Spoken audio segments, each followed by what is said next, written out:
বেশি প্রত্যাশা করতে যাবেন না, লোভী হবেন না। লোভ আপনার সুখ কেড়ে নিবে।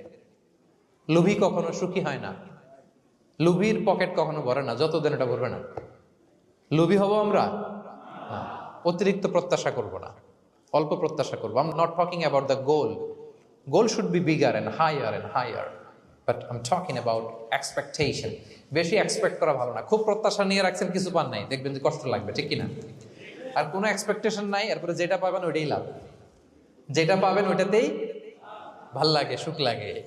এই জন্য এক্সপেকটেশন যেন বড় না হয়। বেশি খাই যেন না করি। হ্যাঁ, কালকে কি খাবো, পরশু, আগামী সপ্তাহে আমার মেয়ের কি হবে, ছেলের কি হবে, ওদের ভবিষ্যৎ, গাড়ি বাড়ি নাই, এই যে অস্থির।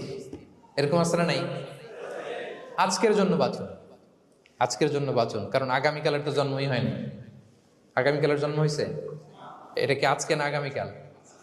তো আজকে হ্যাপি হন, আজকের জন্য বাঁচেন, আজকের জন্য প্ল্যান করেন।